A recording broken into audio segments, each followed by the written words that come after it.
Muito boa noite a todos os nossos amigos e telespectadores da Conect TV Algarve. Estamos começando mais um Política em Foco, nessa sequência de entrevistas com os cabeça de lista do Algarve para as legislativas 2025. Hoje recebo aqui o candidato do PAN, Saul Rosa. Seja muito bem-vindo. Olá, muito boa noite. Obrigado pelo convite. Seja Gosto de estar aqui. Muito bem. Saul, eu sempre, no início dos nossos programas, dou um espaço para que o convidado fale um pouquinho, né, a sua própria história e, principalmente, justifique por que estar envolvido na política, por que essa decisão e por que escolher o PAN. Pronto, então, meu nome é Saul Rosa, estou aqui a representar o Partido PAN, Pessoas, Animais, Natureza. Tenho 35 anos, sou natural de Vila Real de Santo António, faço parte da Comissão Política Nacional do partido já há cerca de 2 anos. Atualmente sou porta-voz também da estrutura distrital, da Comissão Política Distrital de Faro, também da Comissão Política Conselhia do meu concelho, portanto de Vila Real de Santo António, e sou filiado desde 2019. E na altura, perguntou e bem porque o PAN, eu nessa altura até nem era muito interessado na política, mas aquilo que despertou, digamos, entre aspas, foi nós, em âmbito de eleições, portanto, que acompanhamos sempre na televisão, quer queiramos, quer não, portanto, que os meios de comunicação social fazem esse trabalho, isto no objetivo, portanto, de aproximar a política das pessoas. E, de facto, o que via era os mesmos assuntos, os mesmos temas, os mesmos problemas estruturais estarem sempre a ser... Ou seja, eram sempre os mesmos temas a ser debatidos. E a minha questão era como é que, ao fim de tantos anos de nós estarmos a falar sempre sobre os mesmos problemas e sobre as eventuais soluções, porque é que as coisas não eram resolvidas e de facto pensei que talvez fosse hora de envolver-me politicamente, portanto, e perceber o que é que se passava não só nas nossas autarquias, mas também no nosso distrito, no nosso país e obviamente depois também na nossa Europa e o restante planeta, obviamente.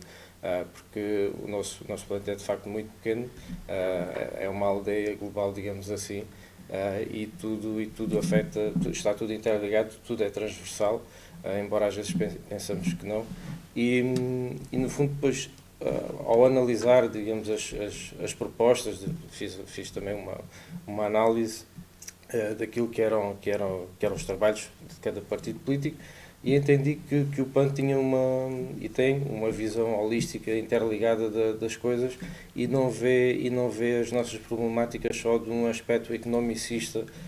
Portanto, há uma visão ética para os nossos problemas, há uma consideração social para os problemas que nós enfrentamos e no fundo foram os princípios, foi o manifesto do partido que me levou de facto a tomar a decisão de avançar em frente e portanto, hoje atualmente faço parte, sou candidato pelo círculo eleitoral do Algarve, portanto, isto não vendo agora, portanto, também já é um trabalho de outros anos, porque já faço parte da Comissão Distrital desde 2020 e portanto, naturalmente acabei por envolver-me e tornar-me candidato, porque quero, de facto, dar o meu contributo pelo Algarve, pelas pessoas do Algarve, porque eu sou, digamos, um filho da terra, por assim dizer, e de facto quero que o Algarve tenha um maior dinamismo e progresso, no fundo. Saul, eu vou falar um pouco da percepção, parece que geral, que as pessoas acabam tendo, para te dar a oportunidade de você falar um pouco mais a respeito, vamos dizer, da filosofia, do pensamento do partido. Eu vejo, principalmente nas redes sociais, que é um ambiente mais hostil, mais agressivo, sempre, ou algumas vezes as pessoas falam, meu partido se preocupa com animais. Os problemas são dos seres humanos, as pessoas estão passando fome, precisando de um teto e tal, e eu vou me preocupar, vou votar num partido que coloca a preocupação com os animais no mesmo patamar da preocupação com as pessoas. Se não é um entendimento generalizado, é um entendimento muitas vezes repetido sobre o PAN. É isso? As pessoas estão no mesmo patamar dos animais, vamos dizer, no elenco de preocupações do partido? Bom, o que nós podemos dizer é que nós defendemos todas as nossas causas, todas elas com o mesmo fervor. Portanto, e talvez isso possa, por vezes, de alguma forma, fazer com que as pessoas tenham a ideia de que ou só nos preocupamos com os animais, isto porque, do modo geral, nós temos às vezes um pouco dos dois lados, as duas perspectivas, ou seja, há quem diga que nós falamos demasiado dos animais, e obviamente nós temos que falar dos animais, portanto está na nossa gênese fundacional. Está no nome do partido. Exatamente, pessoas, animais, natureza, e depois, portanto, temos também algumas franjas que dizem que não falamos o suficiente. E eu acho que nós estamos num ponto de equilíbrio, digamos assim, em termos das nossas prioridades, e é por isso que o partido exatamente chama-se Pessoas, Animais e Natureza, não pela ordem específica, mas sim porque estas são as três nossas grandes bandeiras, e obviamente nós tentamos fazer um trabalho de sensibilizar as pessoas e de tentar fazer perceber que nós não estamos, digamos, a sobrepor prioridades. Elas podem ser defendidas todas no mesmo espectro, e não é por nós defendermos a causa animal que vamos, digamos, deixar de ter em conta causas sociais, obviamente, até porque nós vamos ver mais de 50% da população portuguesa tem animais e, portanto, o cidadão comum preocupa-se, a maioria das pessoas preocupa-se com os animais também. E nós fomos o primeiro partido realmente a dar uma voz séria no Parlamento, porque antes não se discutia da forma como se discute, e eu acredito, obviamente, que há um país antes do PAN e depois do PAN em matéria de causa animal, e penso que as pessoas também entenderão assim. Muito bem, vamos passar então, começar a falar de política externa, e é um tema que, se em algum momento ele poderia até ter menos importância, neste momento é absolutamente fundamental falar disso, mesmo em termos locais, devido ao fator Donald Trump. Ou se gosta ou não se gosta, não importa, o que é impossível de dizer, de não dizer, é que as ações recentes, né, do início do seu governo para cá estão alterando diversas coisas no mundo, diversas lógicas comerciais, o próprio equilíbrio entre, vamos chamar, do leste com o oeste, né, do mundo da Europa capitalista com o Oriente Médio, com a Ásia de maneira geral. Então tem um momento decisivo acontecendo, a história está sendo escrita todos os dias através das suas declarações, esse tipo de coisa. Como é que você enxerga esse início de governo Trump? Bom, eu acho que a maioria das pessoas sabe que Trump é um bully, ok? Portanto, é um oligarca e defende políticas para os oligarcas.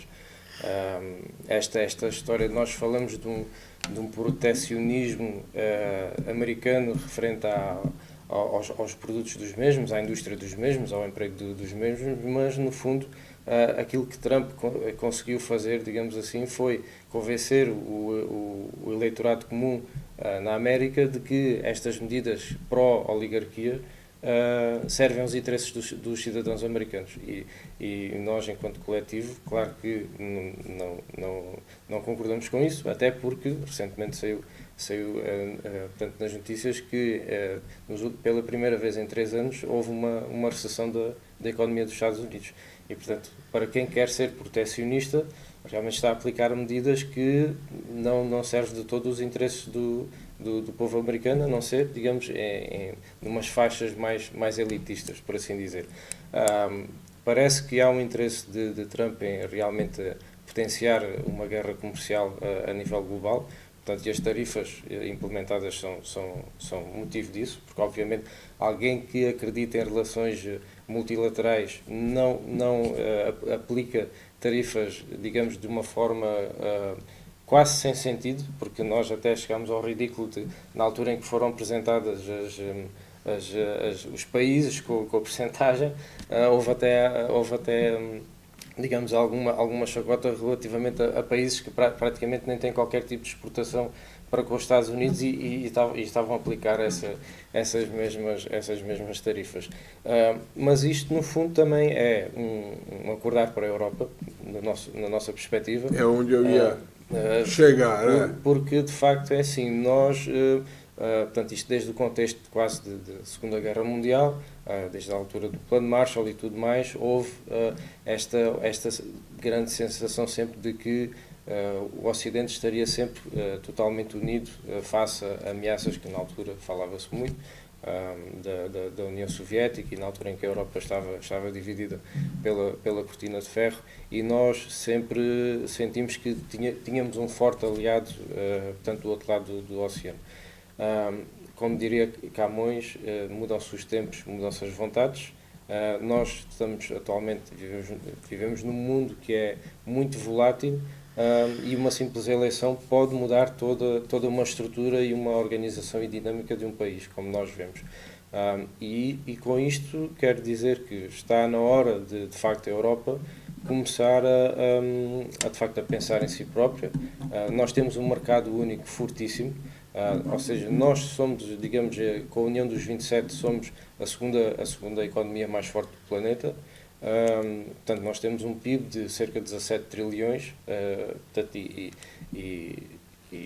com uma população de cerca de quase 450 milhões de habitantes, e acho que, de facto, a Europa tem que pôr olhos cá dentro, e não falo só a nível de mercado, porque nós temos que ter medidas, de facto, evidentemente, protecionistas para este tipo de situações, ou seja, quando há um choque externo que vai afetar a nossa economia, e Portugal, obviamente, não ficou indiferente, portanto, os nossos produtores, os nossos exportadores também sentiram na pele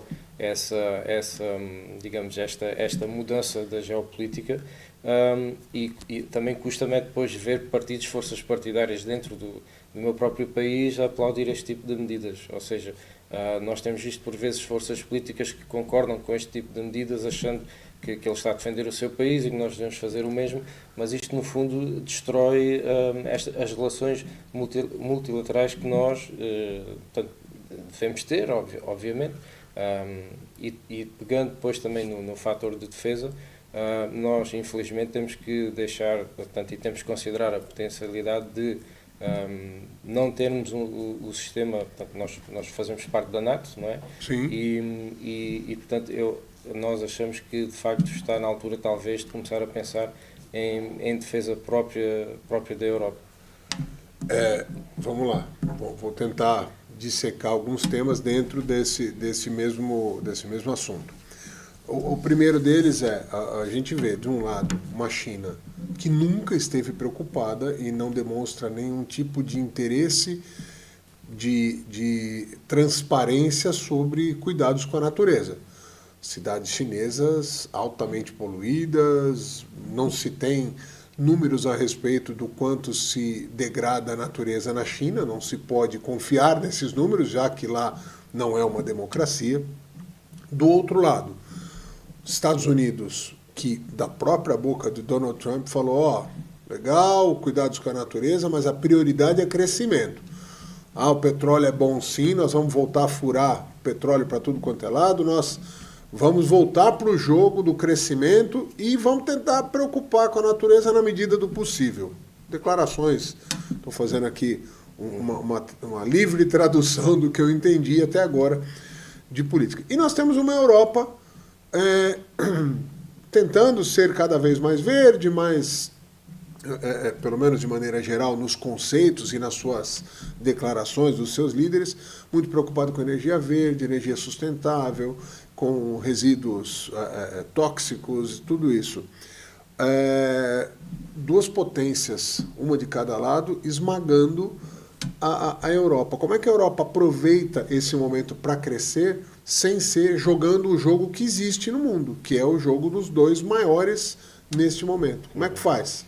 Pronto, de facto, nós estamos agora, digamos, entre dois Golias que, de facto, não se preocupam com o ambiente. A China, desde há muito tempo, que nós sabemos que é assim, portanto, tal como o Ricardo disse, de facto, não podemos ter uma garantia de que há um respeito pela natureza ou que há um desenvolvimento sustentável no caso da China.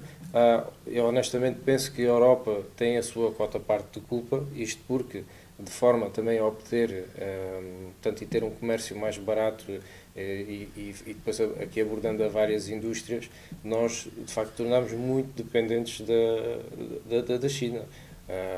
Portanto, e acho que a Europa tem que rever de facto estes protocolos e a forma como comercializa com estes países e não estamos a falar só a nível ambiental, isto porque nós sabemos que também em termos de direitos laborais, portanto, a China... Zero de controle, eles fazem o que eles querem. Exatamente, e nós deveríamos ter políticas mais rigorosas, enquanto União Europeia, portanto, saber que aqueles produtos têm preços muito mais competitivos porque têm uma mão de obra precária. Isto quase para não dizer escrava até. Qual é o grande problema? É que nós vamos chegar a um ponto em que talvez a China não seja a única a fazer isto. Porque nós também, isto agora indo ao outro lado, na América do Sul, a questão do protocolo com a própria Mercosul, em termos da agricultura, nós achamos que também não há, digamos, um respeito tanto a nível ambiental como a nível também da mão de obra, porque nós sabemos que esta produção que vem, portanto, e que em detrimento dos nossos agricultores conseguimos ter produtos obtidos de forma mais competitiva com este tratado da Mercosul, e eu acho que nós deveríamos era ter protegido a nossa agricultura nesse sentido, porque de facto não se garante aqui uma sustentabilidade com este tipo de comercialização que temos, até preocupando do ponto de vista da própria ética animal, portanto, e é necessário falar também sobre isso, a exportação de gado para estas trajetórias enormes. Nós sabemos que não há garantias de bem-estar animal, portanto, desde a sua recolha, o transporte e até ao abate. Mas, além desse fator, também coloca-se o fator ambiental, da pegada ecológica desta transição, porque nós defendemos, portanto, o nosso caminho do prado ao prato ser com uma cadeia de distribuição mais curta possível. Ok. E, portanto, e depois também é a questão da mão de obra precária, porque os salários, portanto, há uma divergência, há aqui um dumping social entre os salários na América do Sul e na Europa. Eu entendo o que você está dizendo, mas eu vou reforçar o problema que a Europa se encontra nesse sentido. Vou usar os termos que você disse. De um lado, Estados Unidos, que sempre trouxe dinheiro, até como mercado de importação. Muita coisa produzida na Europa, o mercado prioritário é os Estados Unidos. Então, dinheiro americano, comida sul-americana, mais barata, e produtos industrializados na China. Independente do que a gente possa falar, mas lá é trabalho escravo, no Brasil, ou de repente não se sabe exatamente se está danificando ou não a natureza e tal. Mas é o que é, já está aí, já está posto. Como que a Europa reage a isso sem mexer no bolso do cidadão? Porque, a primeiro momento, você fala assim, não, então tá, vamos fazer protecionismo de alguma maneira, vamos bloquear, mesmo que esse protecionismo não seja através de taxação, pode ser um protecionismo através de regulamentação. Não, se a gente não tem transparência se há trabalho escravo ou não na China, nós não vamos importar. Corta a parte industrial. Se nós não temos garantias ecológicas da América do Sul, nós vamos cortar. Corta-se a importação de alimentos. Como é que a Europa reage e sustenta esses quase 500 milhões de pessoas que moram aqui, que estão acostumadas a ter uma vida específica, que tem acesso a algumas coisas? Isso não se faz em 5 anos, talvez nem em 50. Sim. Como é que se resolve?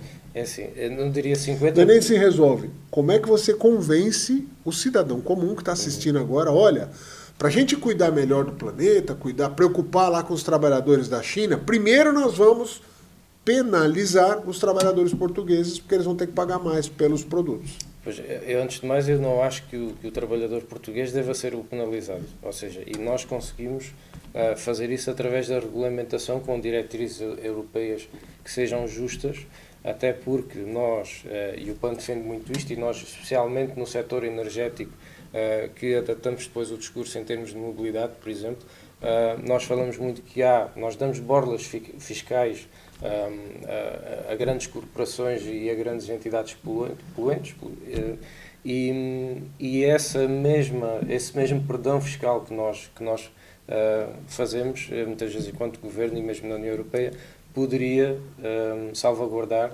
digamos, a nossa mobilidade, os nossos produtores, ou seja, uma regulamentação que não prejudique o trabalhador na linha da frente, mas sim que vá buscar esta receita de impostos, ou seja, uma taxação, não na medida em que o Trump está a fazer, portanto nós achamos isso de facto completamente injusto, até para bem das próprias relações multilaterais, porque nós não podemos de repente dizer, ok, nós queremos proteger a Europa, então vamos fechar fronteiras, vamos fechar acordos comerciais, vamos fechar tudo isso. Isto é completamente distópico, não tem sentido nenhum. E nem é possível de fazer. Portanto, nós, como disse inicialmente, nós vivemos num planeta onde a globalização portanto, é cada vez mais abrangente e não podemos simplesmente tomar medidas, dizer, ok, vamos esquecer a China, e agora quem paga é o trabalhador, quem paga é o agricultor, portanto, e não pode ser. Ou eventualmente não vai ter mais acesso a esse tipo de produto. Exato, ou seja, nós não podemos, digamos, a partir da proibição, esta, portanto, é a visão Sim, nós temos uma visão portanto, ecologista e que ao mesmo tempo também não afeta as famílias e os trabalhadores. E então, o que nós temos de fazer, o passo para que não demoremos 50 anos a resolver essas problemáticas, já está feito, não deveria ter sido feito. Ou seja, a Europa não deveria ter ficado dependente da China e, obviamente, também agora, nas últimas décadas, não devia ficar refém das políticas internacionais dos Estados Unidos.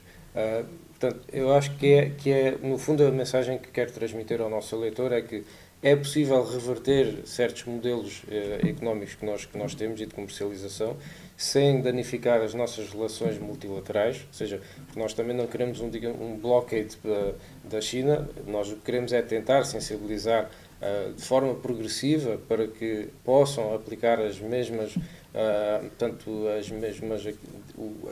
como é que é de dizer, em termos de matéria de direitos humanos e tudo mais, só pode ser feito através da sensibilização.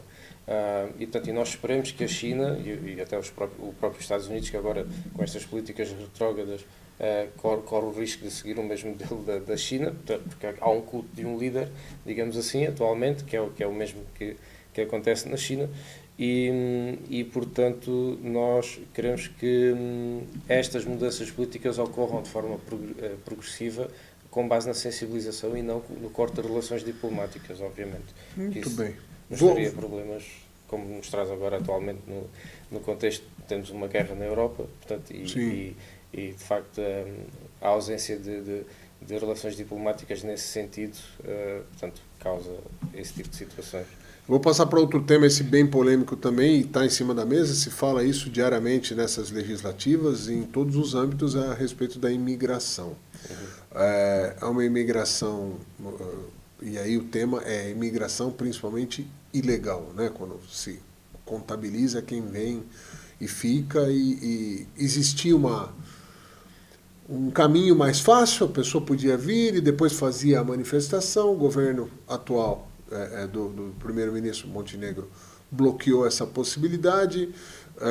Há muitos ilegais em Portugal, há pessoas que reclamam e falam que isso não está bom, que pode estar refletindo em desemprego dos portugueses, em aumento de criminalidade, em problemas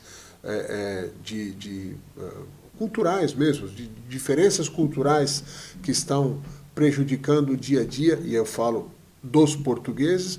Por outro lado, a gente que fala, não, tem que ter mesmo, porque se não houver esses imigrantes, uma boa parte da mão de obra necessária para o crescimento econômico de Portugal fica faltando. Como que o PAN lida com este tema da imigração?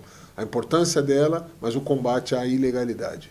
Bom, o PAN, obviamente que sendo um partido profundamente humanista, entende que os imigrantes procuram melhores condições de vida quando partem dos seus países de origem. Nós tivemos essa situação na nossa pele nos anos 60, portanto, nenhum outro país pediu que portugueses saíssem de Portugal para ir para algum país em específico, mas a verdade é que nós saímos e, portanto, nos anos 60 nós também tivemos essa situação, nessas décadas principalmente, de procurar condições de vida portanto, que eram, digamos, eu posso mesmo até dizer miseráveis nessa altura. E nós, de facto, em vários países, fomos até bem acolhidos, portanto, e houve políticas de integração dos imigrantes nesses mesmos países, e posso dizer até um dos principais na altura foi a França, e portanto, nós já sentimos na pele o que é ter que sair do nosso país. Neste caso, preocupa-nos, obviamente, portanto, esta questão do fluxo migratório, porque nós sabemos que a média, portanto, temos são cerca de atualmente, nos últimos anos, temos uma média de cerca de 180 mil portanto, imigrantes a entrar em Portugal, e além dos que entram, também nos preocupa os que saem, porque nós temos cerca de 75 mil portugueses que emigram todos os anos, portanto, é a mão de obra qualificada que nós perdemos, são mentes que nós perdemos, portanto, é massa cinzenta altamente qualificada, por assim dizer, estudantes, portanto, e pessoas com grandes níveis académicos que vão-se embora, e muitas vezes de coração pesado, porque nós sabemos que quando imigramos não é, digamos, há pessoas que de facto gostam de ter novas experiências, mas há a maioria das pessoas que cada vez que tem que abandonar o seu país, a sua família, sai sempre de coração pesado, não é?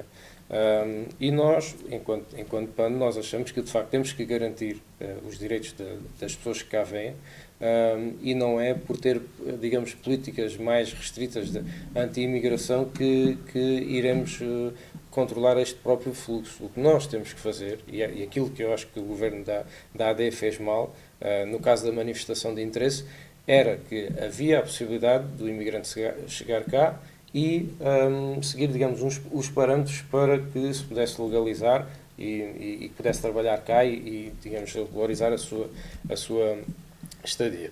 Esta manifestação de interesse, ao desaparecer, o que é que faz? Remete portanto, remete inúmeras pessoas para a clandestinidade. Ou seja, as pessoas perderam um mecanismo que lhes permitia, de facto, garantir a sua legalização, portanto, e deixou de o ter. E depois, há partidos que têm um modus operandi de dividir para conquistar, e nós, em vez de vermos isto como um todo, de percebermos que políticas internacionais é que nós podemos ter para controlar os fluxos migratórios, porque nós não temos só, nós falamos dos refugiados de guerra, por exemplo, como no caso da Ucrânia, em que recebemos também milhares de ucranianos, mas nós também temos que começar a abordar os refugiados climáticos, refugiados portanto, económicos, pessoas que procuram ter portanto, uma vida melhor, e um país, portanto, nós poderíamos perguntar qual seria o número exato para, ou se temos um número máximo de pessoas que podemos englobar, não é? Nós temos uma população de 10 milhões, obviamente, provavelmente seria incomportável com as medidas que temos atualmente ter 30 milhões ou 40 milhões de imigrantes, não é? Agora, a questão é, quando nós temos políticas de sucesso de inclusão social, não evitamos este tipo de, digamos, implosões sociais que acontecem, que é estes choques culturais, porque nós depois temos que ver, conforme também são os países, no caso, imaginemos, do Brasil, há uma cultura muito próxima à portuguesa, e então a inclusão em si é muito quase natural. É quase natural, exatamente. Mas ainda assim, eu dava o exemplo do próprio Ricardo. Mesmo assim, certamente que o Ricardo, quando emigrou, não testemunhou, e penso eu, aquilo que muitos partidos falam de ser uma bandalheira e ser portas abertas, porque certamente que houve que houve todo um processo que o Ricardo teve que passar e teve que ser acompanhado Sim. durante o seu período em que migrou para Portugal.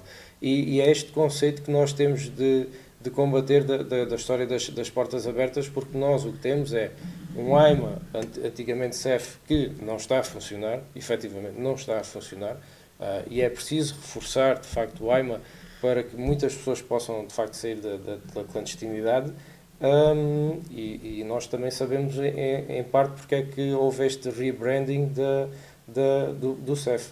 Nós, não sei se o Ricardo se lembra, mas nós há uns anos tivemos a situação da morte de um imigrante sob a custódia do CEF e, portanto, isso para mim é algo inaceitável e portanto, e discursos de ódio que nós vemos hoje em dia na nossa sociedade pode conduzir a que, eventualmente, com essas implosões sociais, esse tipo de situações começa a acontecer. Evidente que a gente... nenhum discurso de ódio é bom, evidentemente. Mas o que eu quero te interromper aqui, fazer uma parte. Quando você fala que há um limite, eu quero cutucar a respeito desse limite. Nós estamos falando de um Portugal de 10 milhões de habitantes. Alguns números aí já dizem de mais de 1,5 milhão de imigrantes que moram aqui. E principalmente com a imigração de países, de pessoas que vêm de países de culturas muito diferentes, o que se reclama, o que as pessoas dizem, esquece o discurso de ódio, vamos falar só do incômodo das pessoas, principalmente às vezes as pessoas mais velhas. É de um risco de se descaracterizar culturalmente o país. Isso, se a gente falar em 1,5 milhão de pessoas, sendo esse 1,5 milhão que já estão cá, mas que sejam da Europa, do Brasil, de culturas mais próximas, a coisa vai absorvendo e passa com mais, vamos dizer, incomoda menos, ou é menos perceptível qualquer tipo de mudança. O que se reclama muito é uma imigração de países com culturas muito diferentes e que não estão sendo absorvidas ou não estão se deixando absorver pelos costumes, culturas, hábitos dos portugueses. Como é que se... É muito difícil, sim, mas a minha pergunta... Eu estou aqui para perguntar para quem promete resolver, eu não tenho que responder. Como é que se equilibra isso? Como é que você tem o lado humanitário sem incomodar o português que já está cá, o cidadão que já está aqui, o cidadão que tem orgulho da sua cultura, da sua religião, da sua gastronomia e que se vê acuado com essa sensação de invasão no sentido, né? Estou fazendo muitas aspas aqui, de invasão cultural. É assim, nós já há séculos que somos grandes absorvedores de multiculturalidade. Sim. Portanto, nós já praticamos este multiculturalismo há centenas de anos. E nós, eventualmente, acabamos por conseguir encontrar soluções para, digamos, estes choques culturais. O que atualmente está a acontecer agora, e é por isso que não podemos falar de um número, mas sim da capacidade que um país tem de absorver portanto, esta massa e este fluxo de migrantes, a palavra-chave seria mesmo essa questão da absorção e a inclusão cultural. Ou seja, as pessoas que vêm cá, obviamente que podem ter professar a sua religião, pronto. Aquilo que não pode acontecer dentro do âmbito religioso, por exemplo, e eu sei que de facto isto pode se tornar um flagelo, haver aqui práticas religiosas que possam pôr em causa direitos fundamentais das pessoas. E aqui falo mais diretamente no caso das mulheres, porque nós sabemos que há práticas religiosas que por vezes prejudicam portanto, e põem em causa os direitos das mulheres, e isso, portanto, eu enquanto português, enquanto humanitário e defensor das causas que nós também abordamos muito a questão da igualdade de género, não podemos permitir de todo. E eu penso que a educação e a inclusão social destes grupos que, seja porque às vezes não se querem incluir, ou seja porque às vezes não há políticas de inclusão suficientes, nós temos que encontrar uma solução para que haja essa mesma educação e que estes grupos passem de ser simplesmente comunidades que vêm para cá morar e depois continuam a viver fechados, exatamente como se fosse no seu próprio país. Não, tem que haver, digamos, uma abertura, e eu acho que essa mesma abertura e adaptação à cultura portuguesa existente será aqui a chave para que, no fundo, todos nos possamos dar bem. Mas não é fácil. Não é fácil, não é fácil, mas fluxos migratórios nunca foi uma política Nunca foram fáceis. Agora, só nós não podemos dizer conforme é a facilidade da absorção cultural, escolher a pessoa. Ou seja, este indivíduo vem do Brasil, sim senhor, pode entrar. Esta pessoa vem da Índia, vamos barrar a entrada. Sim. É um direito humano que... É um desafio. Exato. Vamos para a próxima parte aqui. Agora a gente vai falar... A gente gastou bastante tempo do nosso papo falando dessas coisas, vamos dizer, mais internacionais e de âmbito nacional. Vamos focar no Algarve. A partir de agora, eu começo falando do turismo. Sim. Eu tenho feito a mesma provocação e vou fazê-la mais uma vez. O turismo é o herói ou o vilão do Algarve? Bom, o PAN não coloca nessa perspectiva de demonizar coisas ou de adorá-las, digamos assim. Eu acho que não há nem heróis nem vilões. Eu acho que há pessoas a fazer pela sua vida. No caso do Algarve, houve uma acentuação e um investimento muito grande na parte do turismo, e agora o que estamos a enfrentar são as consequências desse investimento que ocorreu durante muito tempo sem criar outras alternativas para o modelo económico no Algarve. Okay? Portanto, o modelo económico do Algarve atual assenta-se no turismo. Quer nós concordemos, quer não, mas é onde se acentua agora. É o que é. Exato, é o que é.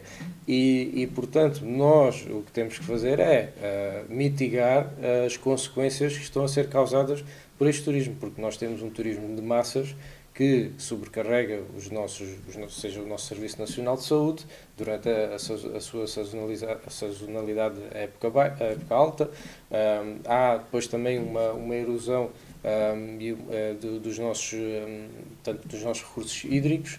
Há aqui uma série de situações que são colocadas em causa a nível ambiental, também, principalmente, e nós não podemos continuar a preconizar o modelo atual sobre o risco de ele não ser sustentável durante muito mais tempo. Nós temos, por exemplo, uma orla costeira que tem vindo a regredir. No entanto, continuamos a construir perto da orla costeira, portanto, isto não faz qualquer sentido.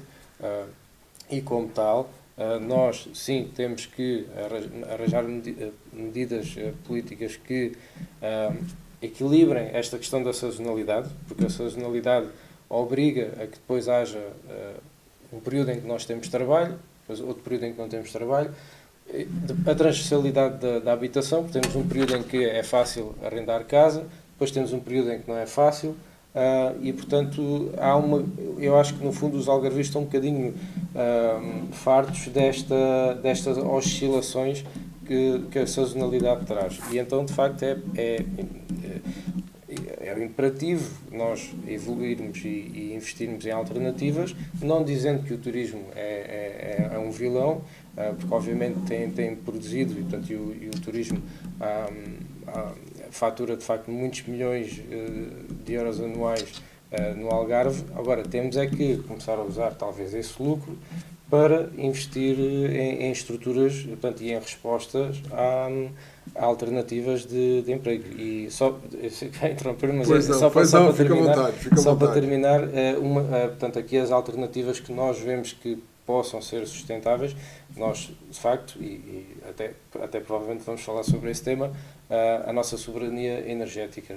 O Algarve é um palco para de facto se investir na energia renovável e descentralizada, que é o que nós preconizamos, portanto centrais offshore, por exemplo, a energia eólica offshore, não o formato como certas empresas a nível da energia fotovoltaica está a fazer, porque nós já participámos muitas vezes em consultas públicas sobre projetos megalómanos de centrais fotovoltaicas que eram um verdadeiro atentado ambiental, ou seja, construção de painéis em que arrasavam completamente com ecossistemas inteiros, e o problema não é só isso, é que ao destruir todos esses ecossistemas também perde-se portanto, a permeabilização dos solos. O que é que isto significa? que por baixo, além de perdermos a nossa biodiversidade, por baixo ainda perdemos os nossos recursos hídricos, porque não há forma de os absorver. E o que é que isso leva? Pois ao problema da seca,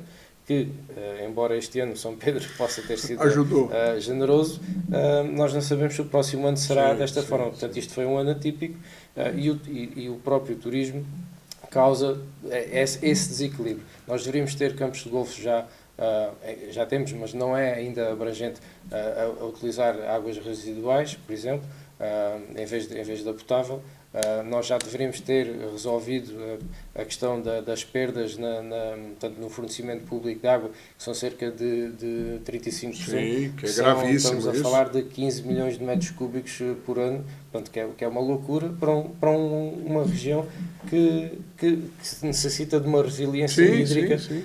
E em relação também ainda à questão da economia, acho que é preciso diversificar, e nós achamos que também que a economia verde digital também poderá ter um papel aqui a desenvolver. Portanto, falando de startups, falando de inovação tecnológica que nós podemos trazer para o Algarve, e nesse aspecto não é só do ponto de vista, digamos, dos deputados ou da Assembleia da República. Eu acho que aí as autarquias têm um papel a desempenhar.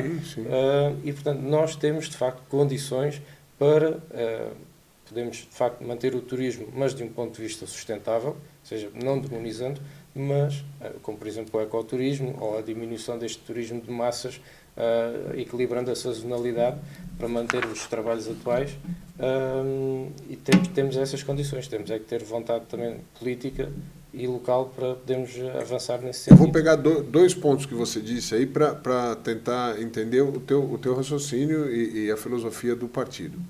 Quando você fala da sazonalidade, todo mundo entende. Tem a baixa temporada, sobe, tem a alta temporada, volta a ter a baixa temporada. Você é a favor de que a alta temporada seja menos alta, ou seja, tenha menos gente e distribua para o resto do ano, ou que a baixa temporada chegue muito próximo da alta temporada? Não sei se eu me fiz entender. Sim.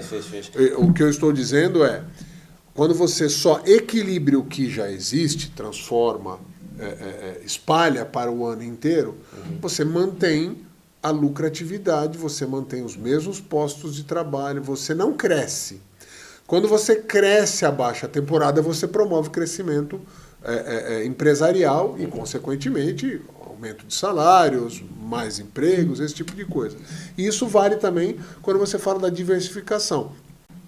Se 90% das pessoas procuram praia no Algarve, o ideal seria que fossem só 50%, ou deixa essa turma procurar praia e traz gente procurando outras coisas. Pronto. De facto, é preciso procurar outras coisas, sem dúvida. Mas então não mexer no que já está bom.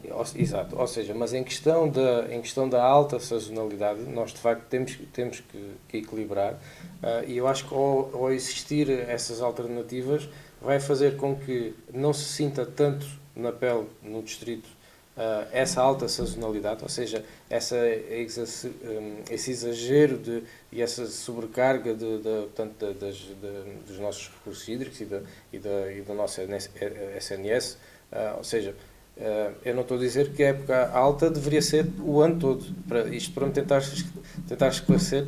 O que acho é que nós deveríamos de facto diminuir esse turismo de massas nesse período alto, porque não é confortável, e reequilibrar o resto do ano. Mas o certo não era dar a resposta adequada?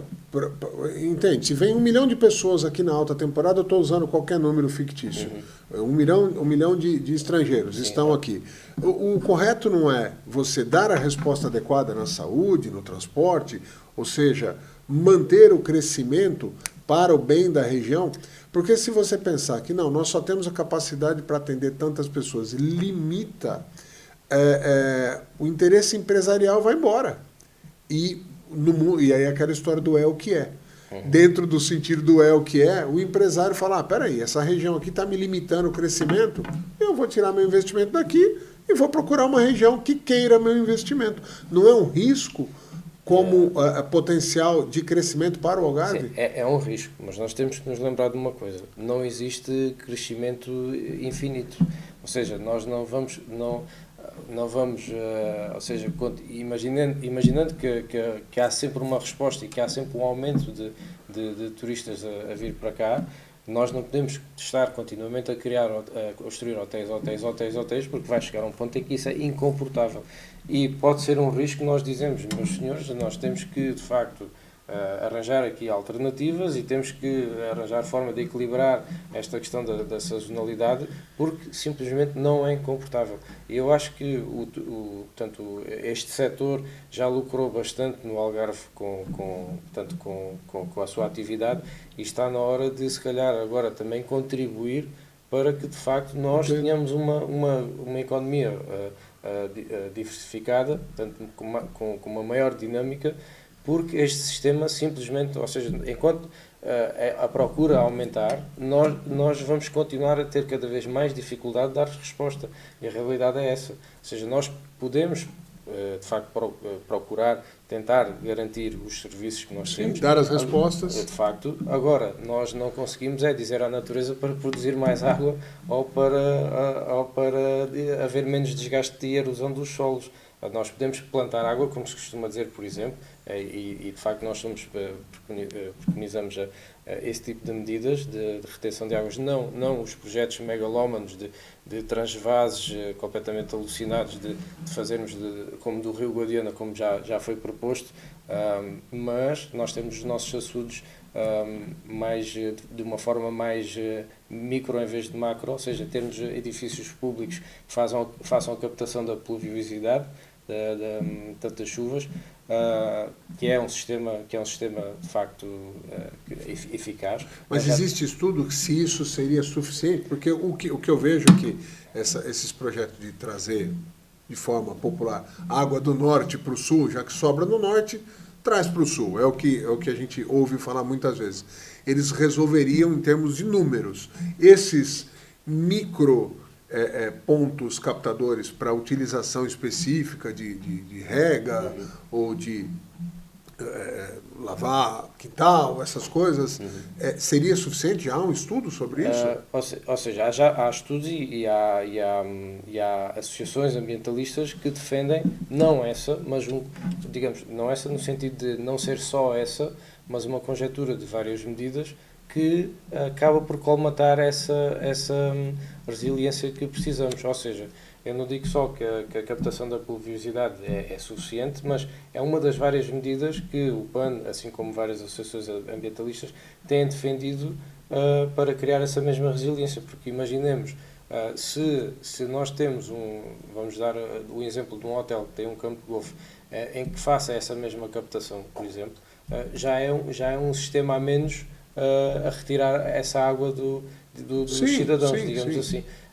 E, portanto, essas pequenas medidas fazem com que, de facto, de um todo, de uma forma holística, possamos tentar resolver esse problema. Porque não há sistemas perfeitos, obviamente, mas pelo menos caminhar para isso. Falando de pesca e agricultura, que eu acho que tem bastante a ver com os temas que vocês abordam, e aí, assim, uma pesca e uma agricultura, que, principalmente no caso da agricultura, há uma reclamação de que alguns produtores estão investindo em produtos que têm um valor agregado maior e deixando outras agriculturas mais de subsistência de lado. Teoricamente, isso é um direito do produtor, ele produz o que ele quer no espaço dele, mas há uma reclamação disso. E a respeito da indústria pesqueira, que já foi maior, que já foi mais organizada, que no caso de Olhão ali transformava, né? Era uma indústria de transformação também, não era só de pesca. Você acha que há espaço para uma retomada dessa industrialização da indústria pesqueira, vamos dizer, da pesca, para trazer valor agregado, trabalho mais qualificado, eventualmente melhores salários, uma qualidade de vida melhor para a região? E o que você acha dessa questão da agricultura que eu falei? Bom, eu se calhar vou virar mais para a agricultura, okay. Porque nós não, obviamente, o nosso partido não fala tanto em indústria pesqueira, porque pelas razões a nível não só da ética animal, mas da questão de que nós obviamente defendemos tanto digamos, uma redução do consumo tanto da carne e de peixe para uma maior alimentação a nível vegetal. Ok. Isto também por razões... Isso é planificado dentro do partido, Sim, ou seja, sim. um caminho para o que vise... veganismo, Sim, se não total, mas para esse caminho, é isso? Sim, total seria utópico, nós sabemos que sim. Mas, obviamente, que nós defendemos uma alimentação de base vegetal, porque nós já há inúmeros estudos, tanto a nível da pegada ecológica, sobre esse mesmo tipo de alimentação. E eu acho que, de facto, se nós irmos em contra aquilo que é, digamos, já proposto pela própria Organização Mundial de Saúde, etc., estarmos a trazer indústrias que nós sabemos que são altamente poluentes, portanto, por exemplo, a pesca de arrasto, não falamos tanto da pesca artesanal, porque de facto é menor o impacto ambiental é menor, evidente. Exatamente. Portanto, e o Algarve também é conhecido por ter essa tradição da pesca artesanal, portanto, do frescor dos produtos. Sim, temos muitas zonas onde de facto há muitas populações de antigos pescadores. Sim. Agora, na questão da agricultura, nós falamos muitas vezes das culturas, das monoculturas intensivas. Portanto, o Ricardo falou exatamente da questão dos produtores escolherem aquilo que querem vender e que querem produzir. Agora, eu acho é que no Algarve, em específico, nós, em detrimento das pequenas e médias empresas e dos pequenos e médios produtores, estamos a beneficiar um sistema de agricultura que, tal como no turismo de massas, não nos traz os maiores benefícios. Isto porque, exatamente como no turismo, há a questão da erosão dos solos, há a questão do consumo dos nossos recursos hídricos, e de facto não é nós não preconizamos, digamos assim, este modelo de agricultura. Nós queremos apoiar muito mais a agricultura biológica, aquele sistema que lhe falei ainda há pouco do prado ao prato, portanto, cadeias de fornecimento mais curtas. Isto porque o Algarve podia muito bem ser soberano em termos de agricultura, porque nós temos produtores excelentes, nós temos aqui pessoas a praticar agricultura já há umas boas centenas de anos, digamos assim. É claro que as práticas têm evoluído e agora estamos a passar de um momento em que passamos deste tipo de agricultura para práticas mais digamos, sustentáveis. Biológica, agricultura sintrópica, portanto, há vários modelos, mesmo pelos próprios agricultores já a ser adotados, e o que acontece é, quando existem estes períodos de seca, digamos que por um pagam todos. Ou seja, o pequeno produtor vai ser taxado e vai ser castigado da mesma forma do que as grandes produtoras multinacionais que gastam, portanto, milhares de metros cúbicos ao dia para produzir, digamos, seja a fruta, seja o legume, seja o que for. E nós, portanto, não preconizamos de facto esse modelo e a nossa defesa é para com os agricultores, portanto, os pequenos e médios agricultores, exatamente. Saúl, a gente já está quase no caminho aqui do final do programa. Opa, o tempo voa. E eu, assim, como a gente tem repetido, são muitos temas, às vezes não conseguimos nem abordar todos eles, nos aprofundamos um pouco mais em uns do que em outros, devido de acordo com cada perfil de candidato do seu partido. Então eu quero dar esse espaço para, se tiver algum tema que você ache necessário citar nessa parte final, fique à vontade. Ok. Eu não vou escolher um tema em específico, vou só tentar usar o meu tempo para tentar abordar aqui mais algumas coisas que acho que era importante, especialmente falando aqui de medidas mais concretas. Em relação portanto, nós já falamos aqui de uma forma superficial da habitação, e nós, de facto, também temos lutado na Assembleia para que este direito não fique comprometido, porque atualmente ele está comprometido, como muita gente fala. Nós temos acompanhado de perto a situação dos nossos jovens, principalmente, e dos estudantes. Sabemos que há uma mobilização todos os anos, são cerca de 115 mil estudantes deslocados, que muitas vezes não terminam os seus cursos ou nem sequer iniciam o seu percurso académico por não terem residência ou por os valores serem exorbitantes. E, portanto, nós achamos que as políticas de alojamento jovem, por exemplo, falharam. Nós precisamos de rever portanto, o plano nacional para o ensino de alojamento para o ensino superior. Isto porque em 2018 foi prometido que até 2026 teríamos 18 mil novas camas para os estudantes e só atingimos 6% em 2025, falta um ano, só conseguimos cerca de 1.124 camas. Muito longe do prometido. Muito longe. E isto significa que em 2114, por aí, teremos as camas prometidas de 2026. É ridículo, e se não fosse tão um assunto sério, dava de facto para rir, mas a verdade é que há muitas famílias e muitos estudantes que são prejudicados por causa disso. Então é necessário nós defendemos o crédito bonificado para jovens, por exemplo, jovens que estejam já numa idade e que queiram de facto adquirir o seu primeiro imóvel. Nós temos, e isto vai também à questão da imigração que falámos ainda há pouco, nós temos 735 mil casas em Portugal devolutas. 735 mil. Eu não sei quantas destas é que são do Estado, mas o Estado tem o dever de fazer um balanço daquilo que é as suas casas portanto, devolutas, iniciar um plano de revitalização das mesmas, porque com tanta habitação devoluta, ou seja, estas 735 mil casas, se tivéssemos um aproveitamento de 100%, nós iríamos garantir para os alunos deslocados, para os próximos 7 anos, teríamos casa garantida para eles. Só nos prédios, nas casas devolutas. E, portanto, é preciso depois também fazer a revisão do programa Porta 65 para complementar aqui, portanto, aumentar os valores de renda que são comportados pelo programa, para que se possa apoiar as despesas iniciais das pessoas e dos jovens principalmente, que muitas vezes não têm sequer dinheiro para pagar a primeira calção, a primeira renda, e sabemos que hoje em dia já estão a pedir-se uma data de rendas e de calções. Eu gostaria também de abordar um bocadinho a mobilidade no Algarve, especialmente fazer aqui uma grande crítica à ferrovia, porque nós poderíamos, em termos de coesão territorial, nós poderíamos ter um eixo ferroviário juntamente com o rodoviário bem desenvolvido por estas mesmas questões de coesão territorial, para que o nosso barrocal algarvio não ficasse abandonado. Nós temos muitos alunos que às vezes compram passes e perguntam: vou comprar passe para quê? Se não tem autocarro, se daqui ali tem que ir de Uber.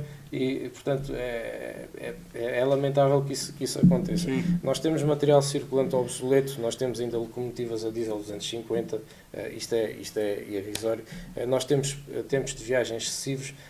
Se o Ricardo apanhar o comboio de Lagos e ir até visitar a minha cidade, em Vila Real de Santo António, vai perder metade do dia.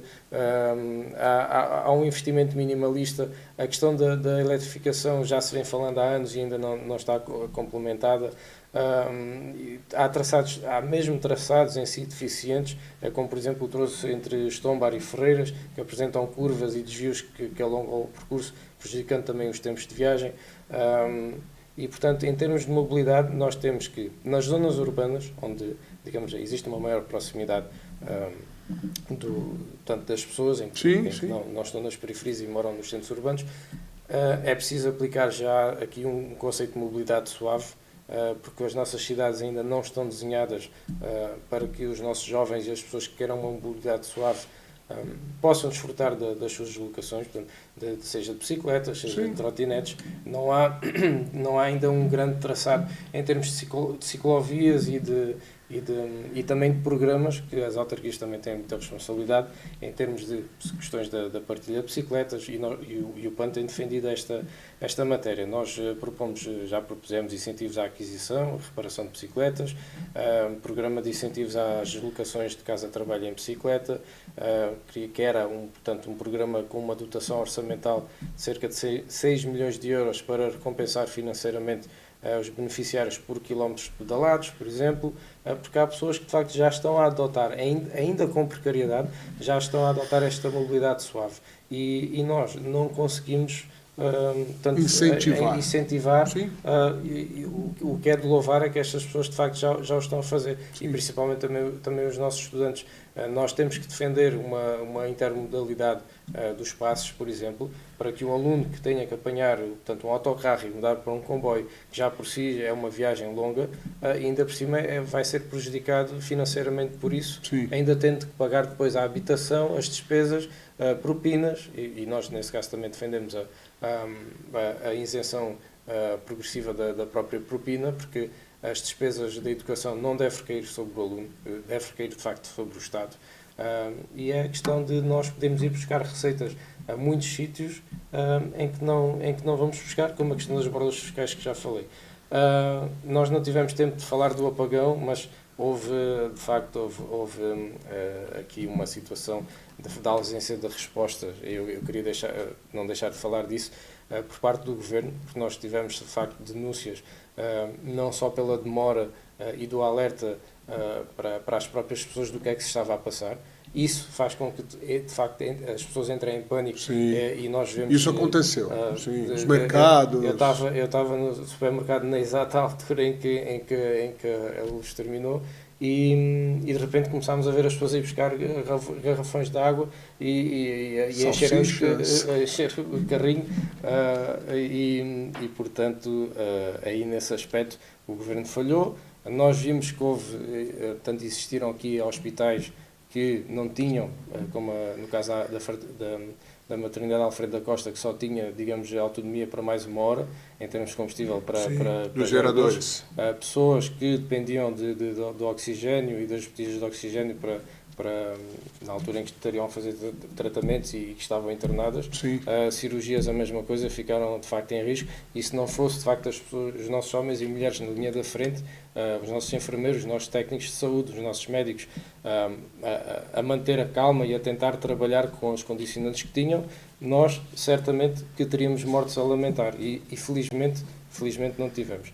Para terminar, eu sei que o tempo está mesmo a concluir, portanto, eu gostava de falar, portanto, em termos nós já falámos de ambiente também, e felizmente não tocámos no ponto da saúde.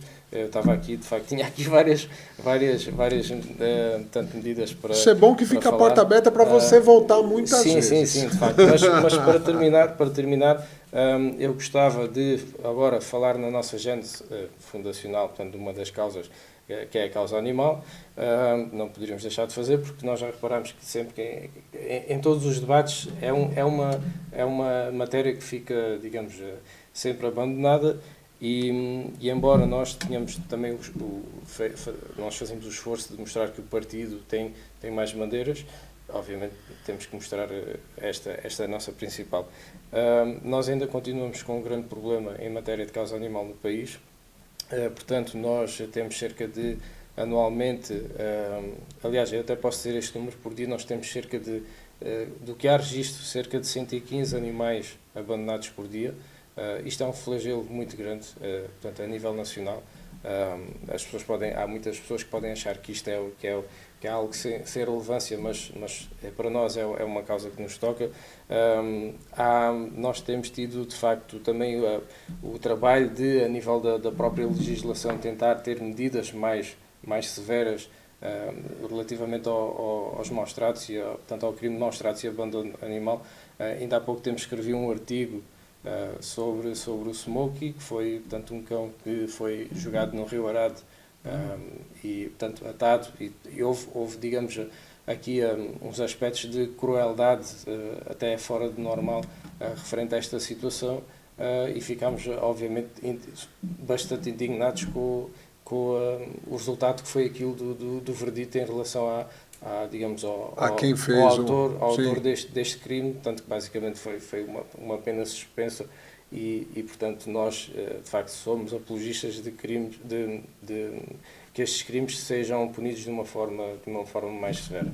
Quão severa? Rapidamente. Neste caso, pena efetiva. Portanto, pena efetiva, cadeia. Exatamente. Portanto, nós somos apologistas que, de facto, deve haver uma maior portanto, ser levado, no fundo, mais a sério, e que haja penas realmente punitivas. No Orçamento de Estado para 2025, nós aprovámos a proposta do PAN foi aprovada, que atribui 14,5 milhões de euros para centros de recolha oficial de animais e apoio à esterilização. E, portanto, temos muitas outras medidas rejeitadas, como a redução do IVA nos atos médicos veterinários, que tão importante seria. E, portanto, nós só em matéria de Orçamento de Estado apresentámos mais de 200 medidas e acho que isto só para demonstrar que com uma deputada, se nós com uma deputada fazemos o trabalho que fazemos, eu acho que as pessoas de facto deveriam entender que é imperativo nós recuperarmos o nosso grupo parlamentar. E acho que talvez terminaria por aí. Porque já esgotei aqui o tempo. Não, mas nosso espaço, ele tem as suas pequenas flexibilidades. Você teve tempo de pontuar alguns temas que acho que são caros, importantes para você, para os seus eleitores, para os seus apoiadores. Acho que é isso que vale. Saul, muito obrigado pela participação. Obrigado, Bill. A vocês que acompanharam mais essa entrevista, muito obrigado pela audiência. Continuem conectados com a Conect TV Algarve. Uma boa noite.